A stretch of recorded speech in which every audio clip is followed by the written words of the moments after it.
자, 이제 우리 마태복음 217번째 시간입니다. 마태 11장의 이제 두 번째 시간인데, 마태 11장 2절로 3절 세례 요한의 신앙에 대해서 한번 우리가 살펴보도록 합니다. 마태복음 11장 2절로 3절입니다. 우리 같이 봉독합니다. 요한이 옥에서 그리스도의 하신 일을 듣고 제자들을 보내어 예수께 여짜오되 오실 그이가 당신이 오니까 우리가 다른 일을 기다리오리까. 아멘. 오늘은 상당히 많은 설교들 중에서 인용이 되는 부분이고요. 또 믿음에 대해서도 많이 인용이 되는 그런 부분이기도 한데, 거의 제가 프로테이지를 퍼센트를 내지는 않았지만 거의 한 8, 90%가 잘못 오용하고 있는, 잘못된 사용을 하고 있는 이 말이죠. 오용하고 있는 그런 부분이 아닐까라고 생각을 합니다. 예수님의 그 의도를 정확히 진의를 파악하지 못하면 성경을 이렇게 잘못된 사용, 오용이 될 수밖에 없다라고 하는 그런 부분들. 성경에 몇 군데가 있습니다. 그 중에 하나가 바로 이제 세례 요한의 믿음에 대해서 하는 말이고, 다른 것은 예수님께서 제자들의 발을 씻기는 그런 장면들도 좀 많이 잘못 오해하고 있는 그런 부분들이기도 하고요. 좌우지간 그렇습니다. 가장 뭐라 그럴까, 앞으로 우리 앞에 일어날 수 있는 일이기 때문이기도 하겠지만 아주 중요한 것은 짐승의 표인 666표에 대해서도 잘못 오해하고 있는 부분들이 많죠. 그래서 오늘은 바로 세례 요한의 믿음의 그 부분에 대해서 한번 생각을 해보도록 하겠습니다. 오늘 2절 3절은 11장 마태 11장 2절 3절은 요한이 이제 옥에 갇혔습니다. 그러다 보니까 제자들이 많이 불평이 있었죠. 불평불만이 있었습니다. 선생님이 그 예수라고 하는 사람을 증거하고 예수가 옳다고 예수에 대해서 이런저런 많은 증거를 해줬잖아요. 그런데 그렇게 증거하다가 예수님이 옥에 갇혔는데 예수는 옥에 한번 와보지도 않죠. 신방 한번 오지도 않았습니다. 도대체 이럴 수 있습니까? 그러면서 뭡니까? 정말로 예수님이 옳은 분입니까? 정말로 그리스도입니까? 라고 계속해서 요한의 제자들이 요한에게 그렇게 물었을 것 같죠. 그렇습니다. 그렇다 보니까 요한이 결과적으로 내용이 전체적인 거 그렇습니다. 그런데 우리가 잘못 오해하고 있다라고 했을 때 뭐라고 그랬느냐면 요한이 제자들에게 일러서 제자들을 보냈다 이 말입니다. 제자들을 보내가지고 예수님한테 물어봐라. 정말로 오실 그이, 다시 말하면 그리스도가 당신입니까? 라고 하는 것이죠. 오실 그이가 당신입니까? 아니면 우리가 다른 그리스도가 다른 사람이 올 건데 그를 기다려야 합니까? 라고 이렇게 물어보라 라고 이렇게 질문을 하라고 했죠. 그러다 보니까 거기에 대한 내용들, 그래서 많은 부분에서 그리고 많은 설교 내용 중에서 세례 요한이 옥에 갇히다 보니까 이러한 예수님에 대한 섭섭한 생각, 그러면서 오랫동안 옥에 갇혀 있다 보니까 예수님에 대한 믿음이 좀 식어졌다. 이런 쪽으로 많이 해석을 하죠. 그래서 정말로 당신이 메시아가 맞습니까? 아니면 우리가 다른 사람을 기다려야 합니까? 라고 이렇게 좀 물어봐 달라라고 이렇게 했는데, 이렇게 해석들을 하죠. 근데 그게 지금 조금 우리가 수정해야 할 필요가 있는 부분이다 라고 이렇게 말씀드리는 겁니다. 저는 지금 그렇게 말씀드립니다. 지금까지 거의 모든 이 부분에 대해서, 요한의 믿음에 대해서 거의 많은 부분에 그 목사님들 또는 설교자들이 그렇게 세례 요한의 믿음이 조금 흔들리고 있다라고 이렇게 설교를 합니다. 저도 예전에 어떤 모임에 가서 모임에 갔는데 거기에 이제 쉽게 말하면 이제 파트장이죠. 파트장이 이제 주관을 하고 이제 몇 사람이 모여가지고 서로 이제 막 이렇게 대화를 하고 서로 의견을 나누고 그러는 모임이었었는데, 거기에서 그 파트장이 바로 이런 이야기를 하더라고요. 요한에 대해서 이렇게 쭉 이야기를 해요. 그래서 제가 이렇게 질문을 했습니다. 요한이 과연 예수님에 대한 믿음이 식었을까? 좀 흔들리고 있을까? 요한은 제가 이제 앞으로 이렇게 쭉 말씀을 드리겠지만 요한은 어머니 뱃속 엘리사벳의 뱃속에 있을 때부터 성령이 충만했던 사람이다. 예수를 증거했던 사람이고 또한 하나님께서 요한에게 직접 예수가 바로 불과 성령으로 세례를 줄 자다라고 하면서 가르쳐줬던 바로 그런 지시를 받았던 사람이다.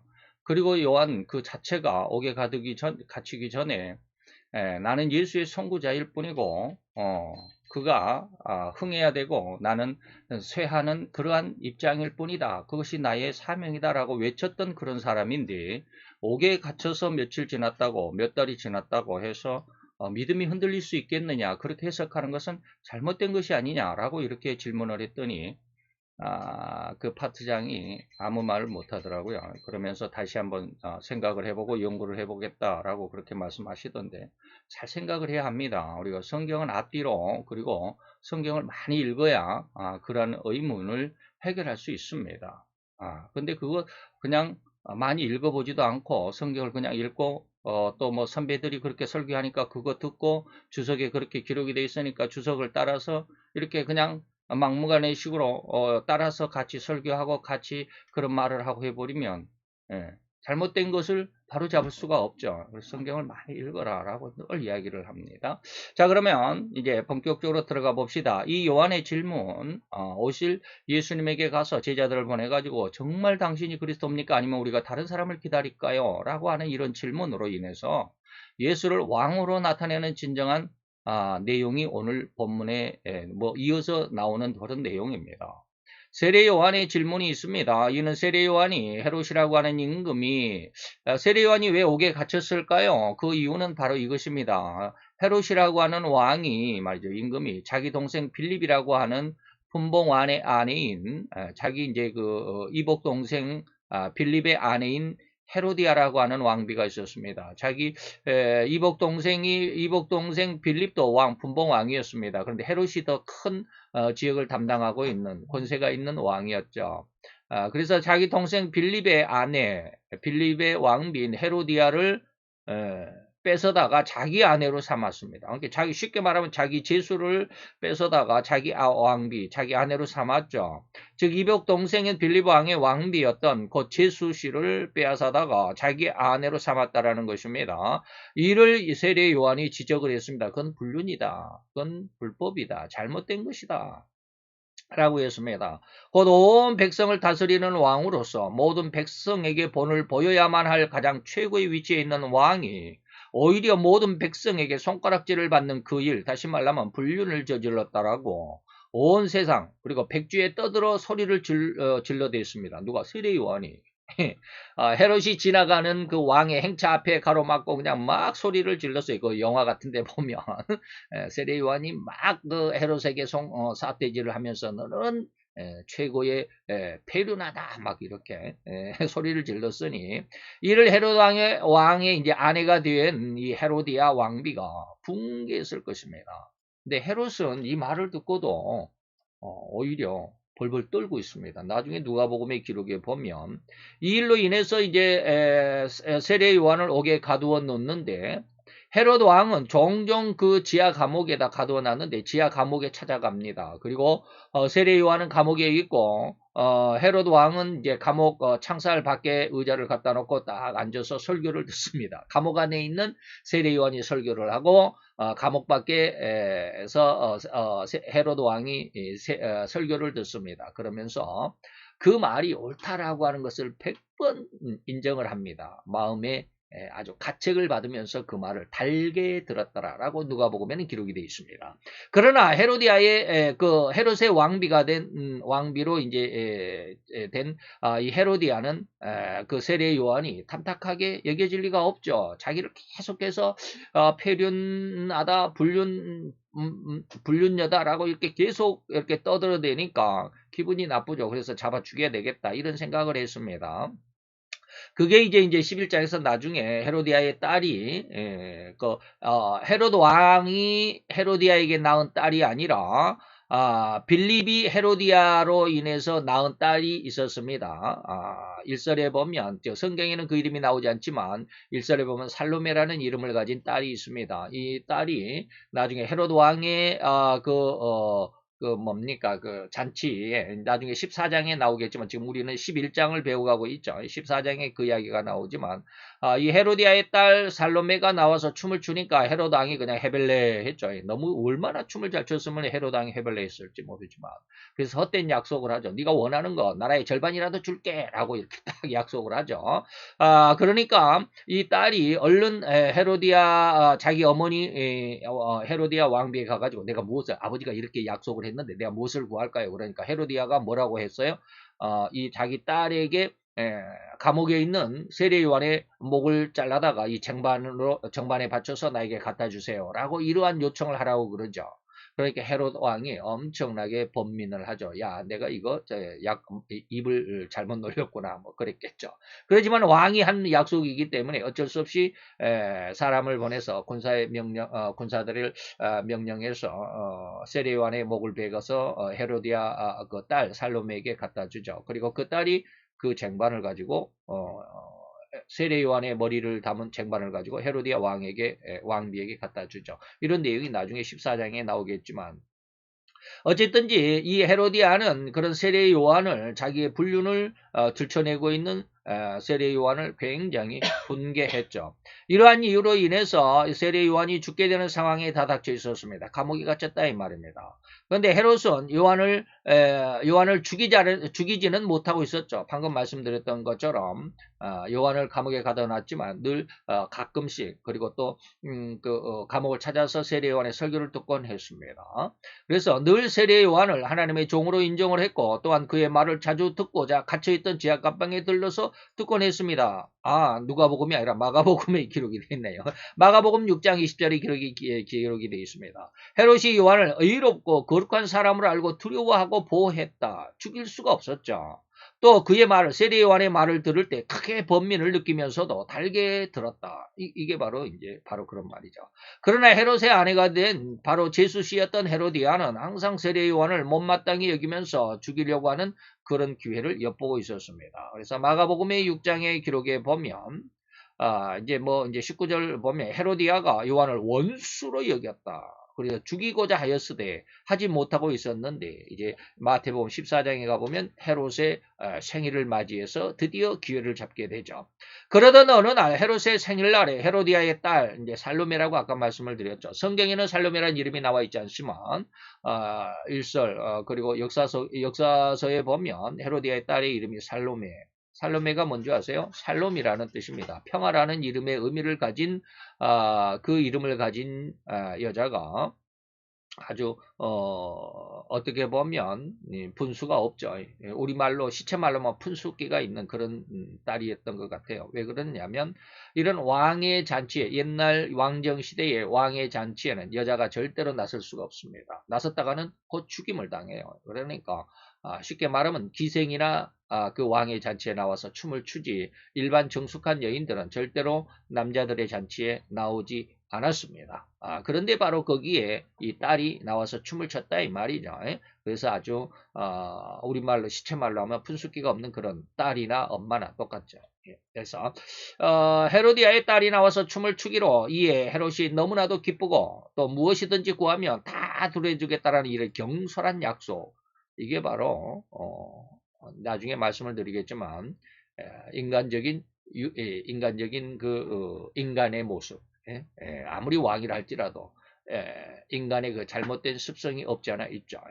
오늘 엊그저께 이땡명 씨의 아주 분신이라고 자기가 스스로 자처했던 그런 아주 김땡이라고 하는 사람이 구속이 됐죠.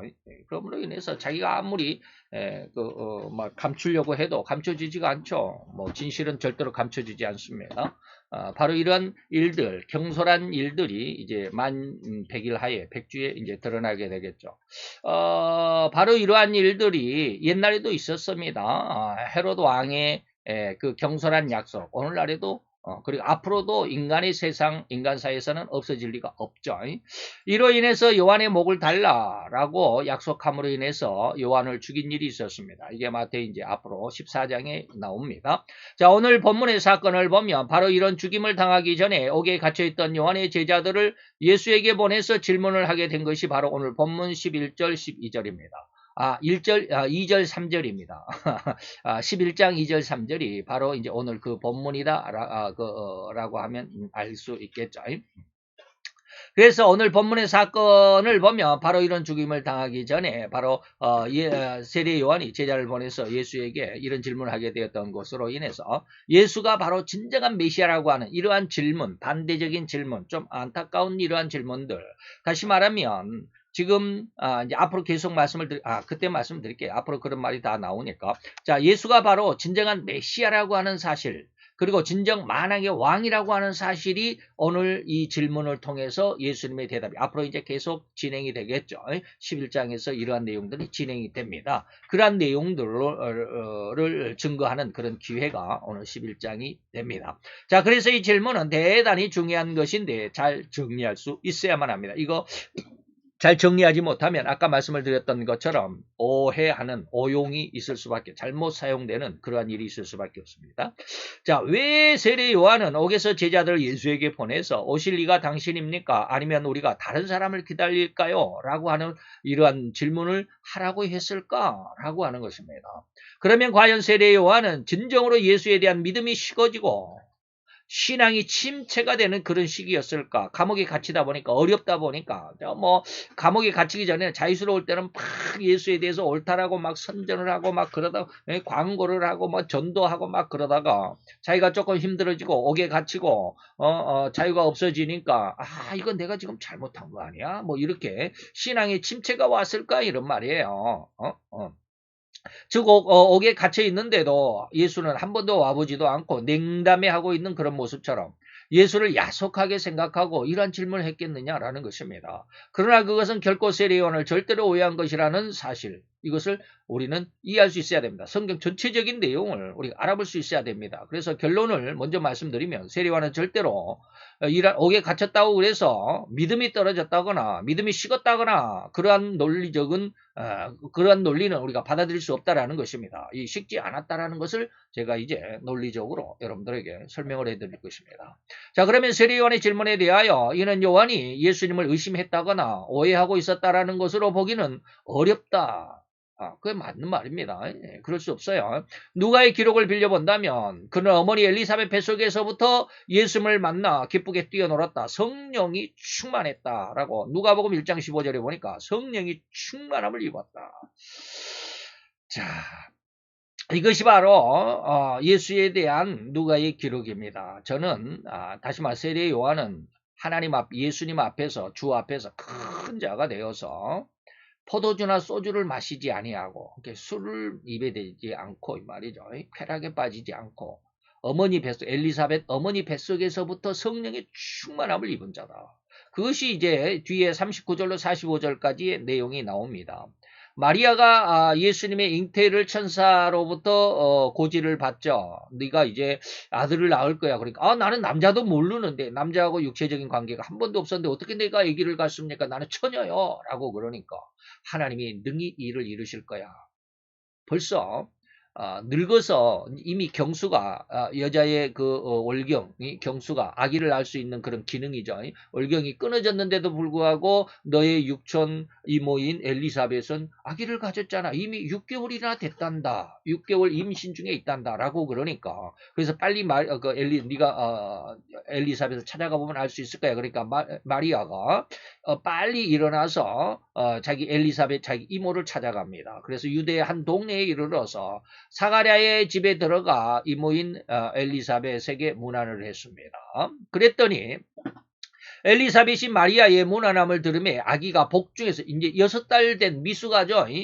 태아가 복중에서 뛰놀아서 엘리사벳이 성령의 충만함을 입었다. 자, 모태로부터 세례 요한도 성령의 충만함을 입었다라고 15절에 말씀하더니 41절에 와서는 엘리사벳이 이야기합니다. 내 뱃속의 아기가 성령의 충만함을 입어서 기뻐 뛰논다. 이 복중에서 뛰논다. 라고 이렇게 이야기합니다.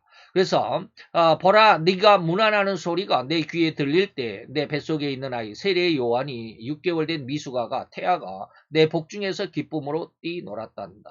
라고 이렇게 증거하고 있죠. 다음에 봅시다. 그 다음으로 예수님을 요단강에서 세례를 주고 나서 하나님의 음성을 누가 들었습니까? 세례 요한이 들었습니다. 마태 3장입니다. 마태 3장은 15절 17절에 가보니까 자, 예수께서 세례를 받으시고 곧 물에서 올라올 때 하늘로서 소리가 있어 말씀하시되 이는 내 사랑하는 아들이고 내 기뻐하는 자다 라고 하는 이 음성을 누가 들었어요? 세례 요한이 들었습니다. 세례 요한이 예수님에게 물을 주고 물을 주고가 아니라 물세례를 주고 이 말이죠. 그래서 이제 허락하라 이것은 뭐예요? 물세례를 나에게 달라. 그 이전에 뭐 14절, 13절, 2절에 보면 예수님이 세례 요한에게 세례 받으러 오니까 내가 당신에게 세례를 받아야 되는데 어떻게 당신이 나에게 세례를 받으려고 합니까? 라고 거절을 하죠. 그랬더니 예수님께서 뭐라고 그랬어요? 이제 허락해라. 나에게 세례를 주어라. 이것을 하는 것은 뭐요? 모든 의를 이루는 것이다. 이스라엘의 모든 이 구원의 은혜, 구원의 의를 이루는 것이야. 그렇기 때문에 네가 나에게 세례를 주는 것은 아무런 하자가 없어 라고 이렇게 말합니다. 그래서 이에 세례 요한이 예수님에게 세례를 주었죠. 그리고 예수가 세례를 받고 나서 이제 물속에서 나와서 강가로 올라갔죠. 요단강가. 그래서 물에서 이제 올라오실 때 하늘로서 소리가 나서 이는 내 사랑하는 아들이고 내 기뻐하는 자다. 세례 요한이 이 말을 직접 들었습니다. 그리고 또한 예수가 장차 우리에게 불로 세례를 주실 분이라는 것을 너무나도 생생하게 알고 있었고 이걸 선포했죠. 마태 10장 3장 10절로 12절 이제 15절 이전이죠. 2절에 보니까 나는 물로 세례를 준다. 뭐 하기 위해요? 나는 너희로 죄를 회개케 하기 위하여 물로 세례를 주지만 내 뒤에 오시는 그는 나보다 능력이 많으시니 그는 성령과 불로 너에게 세례를 주실 분이야. 라고 예수님을 분명히 증거합니다. 요한복음에도 그렇습니다. 요한복음 1장 3, 4절에 보니까 그가 성령으로 세례를 주는 줄을 알아라 라고 하나님께서 내게 말씀하셨고 내가 그 소리를 들었고 그 성령이 예수의 머리 위에 비둘기의 형상처럼 내려앉은 것을 내가 보았다 라고 이렇게 증거하는 세례 요한입니다. 그 후로도 여러 번 예수를 가르쳐 보라 세상 죄를 지고 가는 하나님의 어린 양이라고 증거하기도 했던 그 사람이 누구요? 세례 요한이었습니다. 그래서 요한복음 1장 29절 또는 36절 두 번이나 그렇습니다. 보라 세상 죄를 지고 가는 하나님의 어린 양이다 라고 이렇게 증거를 했죠. 이렇듯 세례 요한은 이미 태아였을 때 6개월 되었을 때부터 이 말이죠. 6개월 태아니까 아주 미숙하죠. 아직 뭐 완전한 사람의 형태를 가지지도 못하는 그런 상태였죠.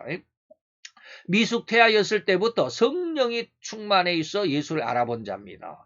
헤롯 왕에 의해 감옥에 갇히기 전까지 이토록 예수님에 대한 믿음과 은혜가 충만했던 자가 어떻게 자기의 감옥에 갇혔다는 이유로 자기애가 아니라 자기가 그래야 되겠죠. 자기가 감옥에 갇혔다는 이유로 이러한 믿음이 식어지겠는가 이 말입니다. 제가 가끔 이런 말씀을 했습니다. 제가 큰 병을 2번 앓았다. 사망률 대한민국의 남자의 사망률 1위와 2위의 질병을 제가 경험했다. 1위는 암이고 2위는 심장질환입니다. 그런데 2번 다 경험을 했는데 그런 말씀을 제가 드렸죠. 암을 제가 발견을 할 때는 하나님께서 은혜를 주셨다. 하나님의 말씀을 직접 기도 중에서 들었다. 내가 너를 인도하고 내가 너를 보호하리라 라고 하는 말씀을 들었다. 그랬습니다. 그런데 두 번째 심근경색, 심장질환이죠. 심근경색이었을 때는 그런 말씀의 은혜를 받지는 못했습니다. 그러다 보니까 그 두 병의 차이 속에서 제가 느낀 감정이 이러이러하다라는 그런 말씀을 예전에 한 2번 한 적이 있습니다. 하나님께서 내가 너를 인도하고 내가 너를 보호하리라라고 했을 때 우리나라의 사망률 1위인 암이 발견됐음에도 불구하고 너무 자연스러웠습니다. 너무 자유스러웠습니다. 아무런 근심 걱정 이 마음속에 지금까지도 6년이 됐지만 지금까지도 암에 대한 불안한 그림자도 없습니다. 한 점의 그림자도 없습니다. 암에 대해서는 정말 자유스럽습니다. 그런데 심근경색은 이제 지난 6월 1일이었으니까 지금 10월 달이니까 6, 7, 8, 9, 10, 5개월째네요. 오늘이 10월 23일이니까 5개월째지만 이것 때문에 조금 뭐 병 때문에 죽음에 대한 어떤 공포는 없지만 좀 짜증스러운 것은 있어요. 매달 12, 3만 원어치의 약을 먹어야 되니까 참 이게 부담스럽더라고요. 죽을 때까지 그렇게 약을 먹어야 된다고 그러니까 암에 대해서는 약을 먹는 게 없어요. 예, 희한한 것은 뭐냐면 직장암이었기 때문에 직장을 절제 수술해서 적출해낸 사람들은 직장이 없기 때문에 변이 절대로 뭡니까? 고형체라고 그럽니다. 고형체 변이라고 그러더라고요, 병원에서.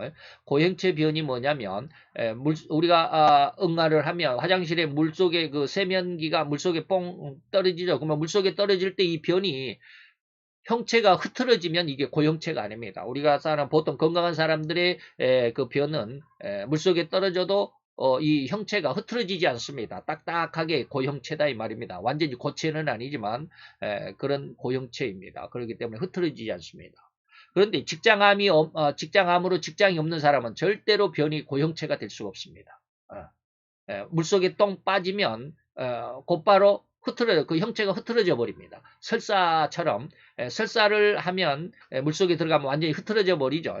그런 것처럼 그래야 됩니다. 그런데 저는 그렇지 않습니다. 변비가 좀 심해요. 참 희한하죠.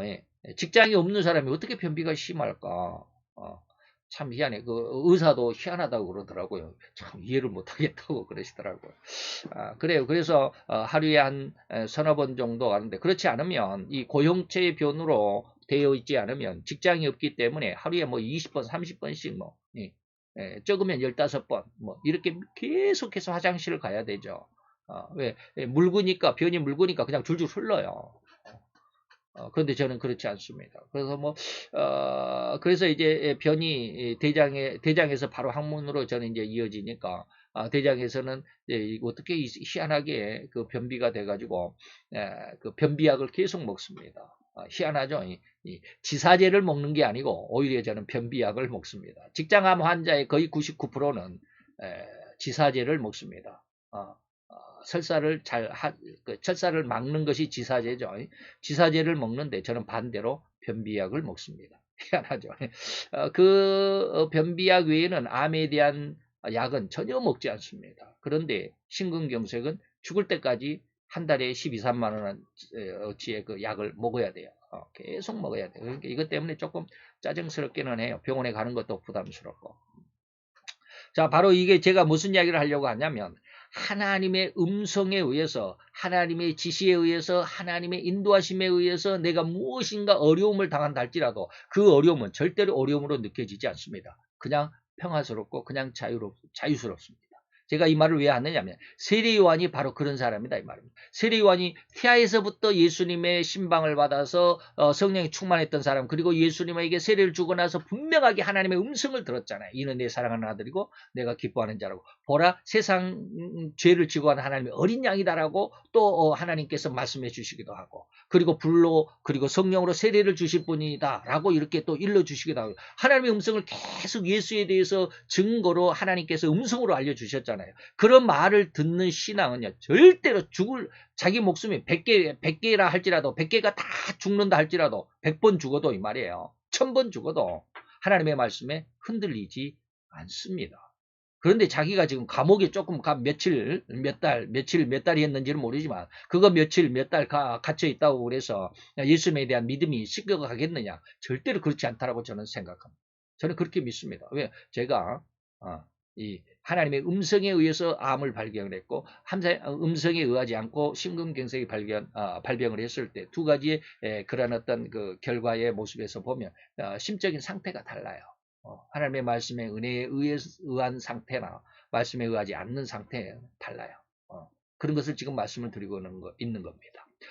또 다른 면에서 한번 생각해 봅시다. 지금 많은 의견이나 해석들처럼 만약에 예수님에 대한 요한의 믿음이 식음으로 인해서 이러한 질문을 제자들을 통해서 하도록 했다면, 네가 좀 알아봐 달라. 나는 지금 감옥에 갇혀서 못 가니까, 물어볼 수가 없으니까 니들이 좀 알아봐 달라. 이렇게 했다면, 이런 해석이 진실이라고 한다면 말입니다. 그렇다면 감옥에 갇히기 전까지 세례 요한은 여전히 성령에 충만해 있었다고 해도 될 만한 상황이라 하지 않겠습니까? 감옥에 갇히기 전까지는 그렇게 성령이 충만했다가 이 말이에요. 감옥에 갇히니까 성령 충만이 없어졌겠느냐 이 말이죠.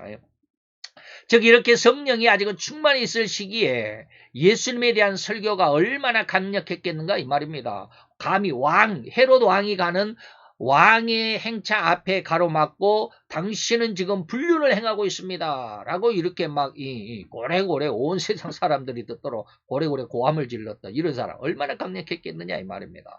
그리고 제자들에게 절대적으로 교육했을 것 아닙니까? 설교했을 것이 아니겠습니까? 이러한 생각은 절대로 무리가 아니지 않느냐. 즉 제자들은 자기들의 스승인 요한의 설교나 증거를 많이 들었다라고 해야 할 것입니다. 그 증거에서 뭐라고 그랬느냐면 예수는 흥해야 되고 나는 쇠하여야 한다라는 것이 바로 세례 요한의 설교의 요지였습니다. 그게 요한복음 3장 28, 30절입니다. 내가 말한 바, 내가 증거하고 설교해준 바, 나는 그리스도가 아니고 나는 그리스도 앞에 그의 앞에 보내심을 받은 자라 선구자다라고 증거 좀 해달라. 그 증거를 할 사람이 바로 너희야. 내 스스로가 나는 그리스도의 선구자야라고 말하는 것보다 내 제자인 너희들이 나를 가르쳐 예수의 그리스도의 선구자다라고 이렇게 좀 일러줘라. 이런 뜻이죠. 그리고 그 무슨 뜻이냐면 신부를 취하는 자는 신랑이죠. 신부를 맞이하는 자는 신랑이지 그 화동이 아니죠. 화동이 뭔 줄 아시죠? 결혼할 때 신부 앞에서 축하하면서 꽃을 뿌리고 가는 어린애들, 이 화동이라고 꽃 화자를 써서 화동이라고 그러죠. 그 뭡니까? 그 런닝맨에서 전소민 씨가 이 화동을 뭐라고 그런 줄 아세요? 꽃동이라고 그러더라고요. 꽃동이다. 아니 무식하게 왜 그렇게 꽃동이 뭐냐 꽃동이 화동이지 막 그렇게 그러던데 화동입니다. 그래서 신부를 취하는 자는 신랑이지만 서서 신랑의 음성을 듣는 친구는 크게 기뻐한다. 이 화동과 같습니다. 신랑의 친구들이 신랑이 결혼한 것을 보고 즐거워한다. 나는 이런 기쁨만으로 충분하다 이 말입니다. 예수는 흥해야 하겠고 나는 쇠하여 나는 무대에서 사라질 뿐이야. 그게 내 사명이야 라고 스스로가 자기의 사명에 대해서 세례 요한은 분명히 자기 제자들에게 그렇게 많은 설교 중에서 그리고 증거를 했다 이 말입니다.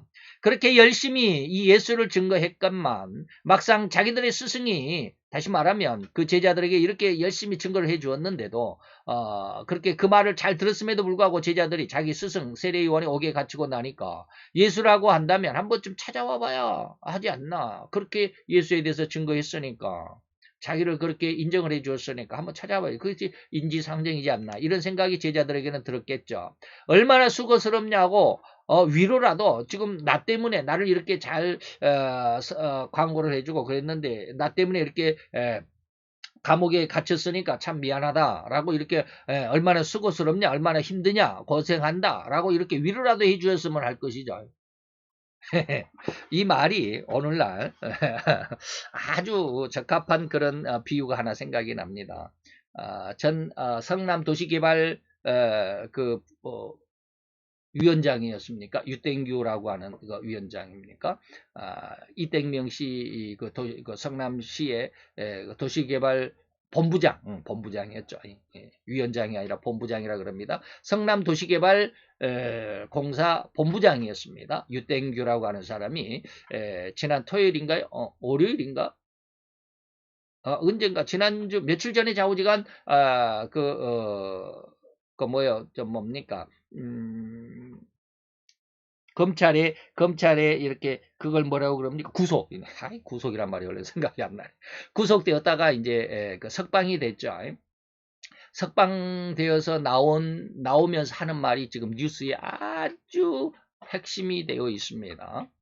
내가 그를 위해서 의리를 지켰다. 그런데 이 사회에서, 이 정치 사회에서 의리는 없더라. 왜 그랬을까요? 내가 그렇게 열심히 충성하고 헌신했음에도 불구하고 그 이땡명 씨가 나를 배신했다. 나를 완전히 이제는 모른다고 그러더라. 그래서 내가 배신을 당했다라는 말이 지금 뉴스에 지금 난리법석입니다. 이렇게 뭐예요? 바로 이것입니다. 내가 그를 위해서 수고스럽게 그렇게 헌신하고 그렇게 막아주고 모든 굳은 일을 다 해줬는데 이제는 나 몰라라 하더라. 그렇게 서운하다 이 말입니다. 그래서 뭐라 그래요? 유땡규 전 본부장이 뭐라 그래요? 내가 배신당했다 그러잖아요. 사람이라면 다 그렇습니다. 오늘 이 세례요한의 제자들도 지금 그런 마음을 가지고 있어요. 우리 스승인 세례요한 당신이 그렇게 예수에 대해서 증거를 해줬는데 예수를 위해서 그렇게 살았는데 그러다가 이렇게 감옥에 갇혔는데 예수라는 사람은 지금 코빼기도 안 보이니까 수고스럽다, 수고한다, 참 고생한다, 미안하다 이런 말 한마디도 없으니까 이 말이요. 그런 말 해줬으면 좋겠는데 코빼기도 안 보이니까 제자들의 마음에 은근히 화가 날 수도 있고 야속하게 생각할 수도 있으며 한편으로는 스승의 증거를 정말로 맞나라고 의심할 수도 있었을 것입니다. 우리 스승이 이토록 증거를 했는데 그것이 진정으로 옳았다고 할 수 있을까? 하는 의심이 제자들의 마음속에 있었다라는 것입니다. 그래서 제자들의 그런 마음과 그런 의심 이것을 세례 요한이 너무나도 잘 알죠. 짐작하고 있었기 때문에 일부러 예수에게 보내실 것입니다.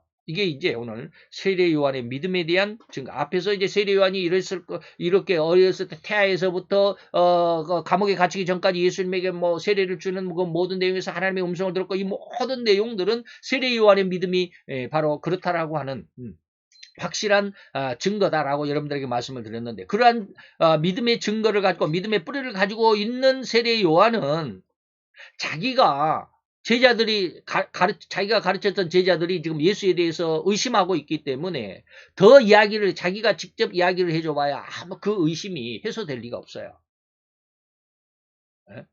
직접 가서 보고 들어야 알 수 있습니다. 그래서 세례 요한의 제자로 있었던 두 사람이 예수님의 제자가 됐잖아요. 누군 줄 아세요? 안드레와 베드로의 동생 안드레와 그 다음에 사도 요한입니다. 두 사람은 원래는 세례 요한의 제자였습니다. 그러다가 직접 이제 예수를 찾아가잖아요. 세례 요한이 자기 선생 세례 요한의 말을 듣고 보라 세상 죄를 지고 가는 하나님의 어린 양이다라고 그러니까 그 말을 듣고 믿음을 가졌고 그리고 나서 예수의 제자가 된 것이 바로 12사도 중에 한 사람인 베드로의 동생 안드레 그리고 또한 세례 요한과 이름이 같은 사도 요한이 바로 그 두 사람이었습니다. 그들이 이제 예수님에게 직접 가서 듣고 보니까 예수가 바로 메시아구나. 그날 예수와 함께 하루 저녁을 대화를 나눠보고 믿음에 대해서 이야기를 하고 안드레는 베드로를 쫓아서 찾아가가지고 바로 성경이 모세가 기록을 했고 그리고 선지자가 말한 모든 사람의 그 핵심이 누구냐? 내가 어젯밤에 만났던 메시아인 그리스도가 예수가 바로 그리스도더라라고 베드로에게 뭡니까? 간접 다시 말하면 전도를 하게 되잖아요. 바로 그런 겁니다. 그래서 이러한 모습을 지금 세례 요한은 의도하고 있습니다. 일부러 예수께 보낸다. 왜요? 제자들이 예수의 하신 일을 직접 보고 들어야 나에게 전달받은 것이 아니라 직접 네가 보고 들어라 이 말입니다.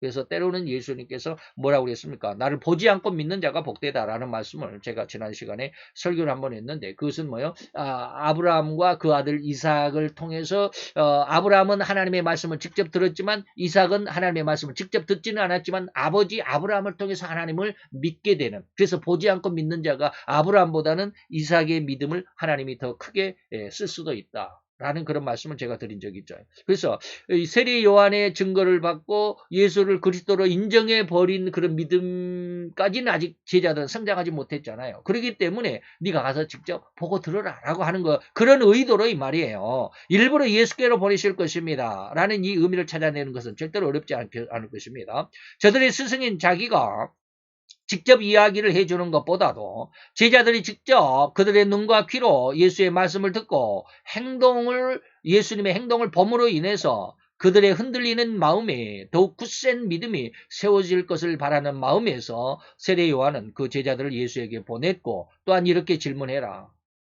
오실 이가 당신입니까? 아니면 우리가 다른 일을 기다릴까? 하면 예수께서 정확하게 내가 바로 그리스도야 라고 하는 것을 너희들에게 증거로 보여줄 것이고 너희들은 그 증거를 받아야 너희들의 믿음이 완전해지는 거야 라고 하는 것입니다. 그래서 예수님이 이야기하시잖아요. 너희 스승에게 가서 이야기를 해라.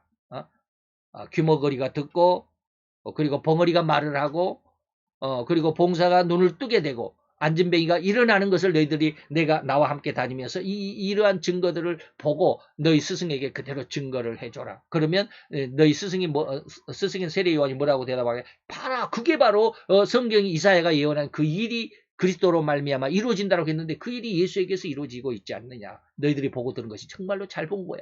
잘 들은 거야. 라고 말할 수 있는 그런 기회가 올 것이다. 이것을 예수님과 세례 요한의 이 관계 속에서 예수님도 알고 세례 요한도 그 마음을 이심전심으로 알고 있었던 것이죠. 성령의 사람들의 이심전심. 그래서 성령으로 난 사람은 바람이 어디로 와서 어디로 부는지 모를 정도로 신기한 그런 은혜와 능력이 있다라는 것입니다. 이러한 것을 이러한 그 능력 그리고 이러한 해석이어야만이 성경이 올바르게 해석했다라고 말하는 것입니다. 그래서 이제 계속해서 다음 시간에는 세례 요한의 또 다른 의미로 하나님의 은혜 속에 들어가 보도록 하도록 하겠습니다. 많이 기도를 해주시고 다음 시간에는 세례 요한이 엘리야라고 하는 그런 또 하나의 은혜로 한번 생각을 해보도록 하겠습니다. 다 같이 기도합시다. 할렐루야 주님, 오늘도 여호와의 귀한 사랑, 그 크신 은혜와 은총이 우리 가운데 있어 하나님의 말씀과 성경의 말씀, 하나님께서 단 한 번 한마디로 하셨던 것이라 할지라도 반드시 없어지거나 아버지 하나님의 세상에 그 사그라들지 않고 다 이루고 다 완전히 이루어야 모든 세상에 끝이 온다라고 하신 그 약속의 말씀을 우리는 믿나이다. 아버지 하나님, 우리로 인하여 주의 말씀에 올바름과 그리고 결코 변치 않음과 그리고 절대적인 아버지의 완전한 말씀이라고 하는 것을 믿는 믿음이 더욱더 굳세어지고 흔들리지 않는 귀한 믿음이 될 수 있도록 주님 역사하시고 은혜를 도와여 주옵시기만을 더욱 간절히 원하나이다. 우리 주님의 귀한 은혜 원총을 감사를 드리며 예수 그리스도의 이름으로 기도하여 싸움나이다. 아멘.